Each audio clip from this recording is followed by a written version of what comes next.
చేస్తున్నా నా వియ్యంకులు చేసినటువంటి పెళ్లికి నేను నా కూతురు తండ్రిగా హాజరైనాను. ఇక్కడేం దాచుకొన్నాను, మీలాగా అబద్ధాలు చెప్పేటువంటి మనిషిని కాదు.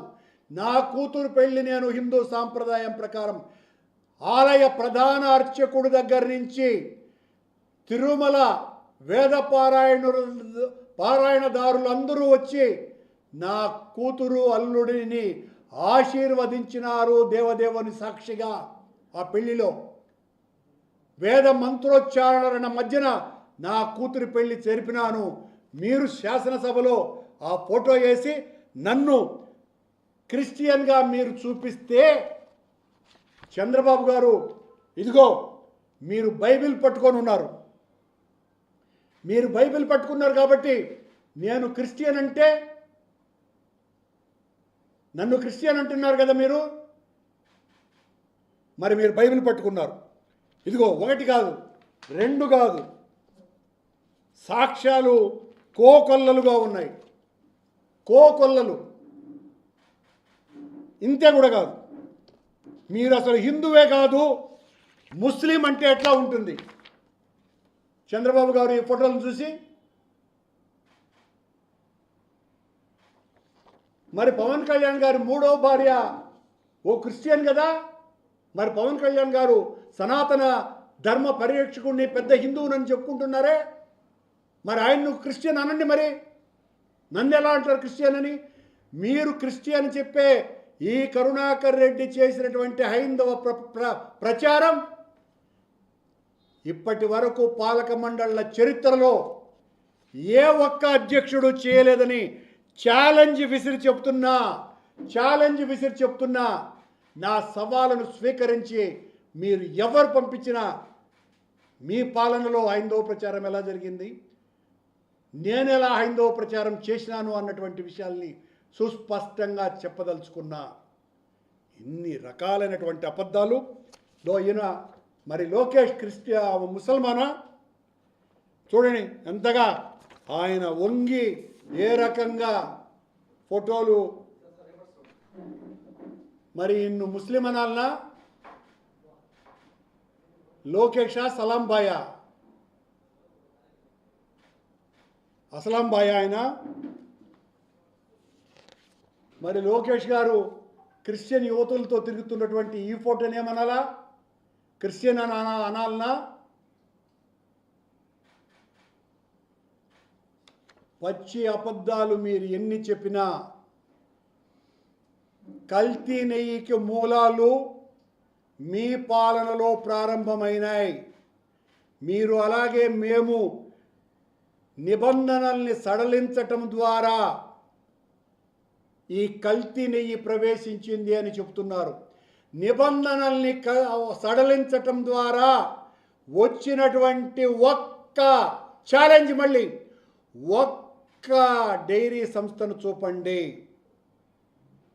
మీరు నిబంధనల్ని మీరు కఠినతరం చేసినప్పుడు వచ్చినటువంటివే Indapur dairy, Harsh fresh dairy అని పిలువబడేటువంటి బోలే బాబా డైరీ కూడా. నేను టీటీడీ అధ్యక్షుడైన తర్వాత నిబంధనల్ని కఠినతరం చేసిన తరువాతనే ఏఆర్ డైరీ అన్నది కూడా వచ్చింది. అంటే సులభతరం చేయటం మూలంగా ప్రయోజనం పొందినటువంటి డైరీ సంస్థ ఒక్కటి కూడా లేదు. దీన్ని మీరు నిరూపించాలా ఛాలెంజ్ చేస్తున్నా. నిబంధనల్ని సడలించడానికి కేంద్ర ప్రభుత్వం తీసుకున్నటువంటి ఆర్థిక విధానాలు మాత్రం తప్ప మరొకటి కాదు. తద్వారా లోకల్గా ఉన్నటువంటి సంస్థల్ని, స్టార్టప్ కంపెనీలను ఎంకరేజ్ చేయాలనని ఆనాటి పాలక మండలి అధ్యక్షుడు, ఎగ్జిక్యూటివ్ ఆఫీసర్ తీసుకున్నటువంటి నిర్ణయం తప్ప మరొకటి కాదు. ఆ కారణంగా వచ్చినటువంటి సంస్థ ప్రత్యేకమైనటువంటి లాభం పొంది నెయ్యిని కల్తీకి వాడటంలో అసమర్థ కంపెనీ ఇది వచ్చిందేనని మీరు నిరూపిస్తే దేనికైనా సిద్ధంగా ఉన్నామని ఛాలెంజ్ విసురుతున్నా.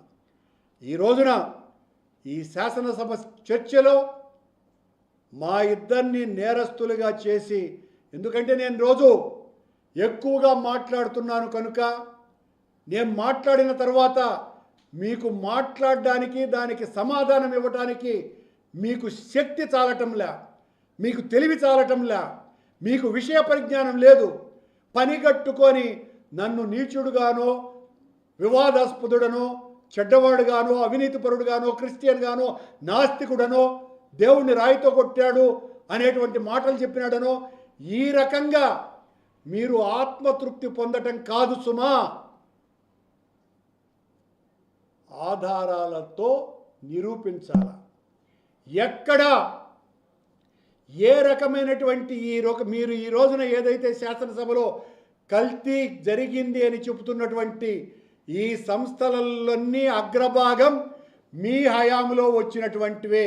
మళ్ళీ చంద్రబాబు గారు ఈ రోజున 300కే స్వచ్ఛమైన నెయ్యి వస్తుందా అని మాట్లాడుతున్నారు. మరి ఇందాపూర్ డైరీ 276కు సరఫరా చేసినటువంటి ఇందాపూర్ డైరీ 658కి పెంచుకుంటూ పోవటానికి దాగున్నటువంటి కుట్ర కూడా ఏదో మీరు చెప్పాలి కదా. మీ హయాంలో నందిని డైరీ పాల్గొన్నదంట, మా హయాంలో పాల్గొనలే లేదనని ఆ జ్యోతుల నెహ్రూ అంటున్నాడు. ఇదే కర్ణాటక మిల్క్ ఫెడరేషన్కి 2019-20 ప్రాంతంలో ఒక టెండర్లలో అది పాల్గొన్నది. L3గా ఉన్నటువంటి కర్ణాటక మిల్క్ ఫెడరేషన్కి 20% టెండర్ అది దక్కించుకున్నది. రెజల్యూషన్ మొన్న నేను స్పష్టంగా చూపించటం కూడా జరిగింది. మా హయాంలో ఇందాపూర్ డైరీ పాల్గొన్నది. ఎన్ని లేనట్టుగా అన్ని అబద్ధాలతో మీరు మీ ఇష్టం వచ్చినట్టుగా మాట్లాడుతూ ప్రజలను నమ్మించటానికి, మీ షేర్ల ధరలను పెంచుకోవటానికి మొత్తం శాసనసభనంతా వాడుకున్నట్టుగా కనపడుతోందే తప్ప ఏ రకంగా కూడా మేము అన్యమత ప్రచారం చేసినామంట. చంద్రబాబు గారు ఆ ఆర్టీసీ టిక్కెట్లు ముద్రించింది మీ హయాంలో, మా హయాంలో కాదు సుమా. మీరు మమ్మల్ని ప్రచారం చేస్తూనే ఉన్నారు. మా హయాంలో చర్చి కట్టినారు, మా హయాంలో చర్చి మొత్తం ప్రార్థనలు చేసినారు, ఇలాంటి మాటలన్నీ మాట్లాడుతూ ఉంటారు. రుజువులు ఎక్కడా ఒకటి కూడా చూపరు. అర్థం లేని రసహీనమైనటువంటి ప్రసంగాలు, పత్రికా సమావేశాలలో మాట్లాడేటువంటి విషయాలన్నీ కూడా ఈ రోజున పవిత్ర దేవాలయ స్వరూపమైనటువంటి శాసనసభలో అన్ని అబద్ధాలతోనే నింపి మీ నోటి ద్వారా విషవాయువులు శాసనసభలో నింపినారు అన్న దాంట్లో ఏ రకమైనటువంటి అనుమానము లేదని తెలియజేస్తూ, ఇలా మీరు బైబిల్ పట్టుకుంటే మిమ్మల్ని క్రిస్టియన్ అంటే మీకు బాధ ఉంటుందో లేదో, స్వచ్ఛమైనటువంటి హిందువునైన నన్ను మీరు కిరస్తాని అంటే మాత్రం నాకు బాధ ఉంటుంది అన్నటువంటి విషయాన్ని తెలియజేస్తూ, మీరు ఏ రకమైనటువంటి దానికైనా చర్చించటానికి మీకు సంబంధించినటువంటి ఎంత పెద్దవాడైనా సరే దాని మీద ఎవరిది తప్పు అని చర్చకు మేము సిద్ధంగా ఉన్నామని, మీరు చర్చకు సిద్ధంగా లేరు, ఏకపక్ష దాడికి సిద్ధంగా ఉన్నారు.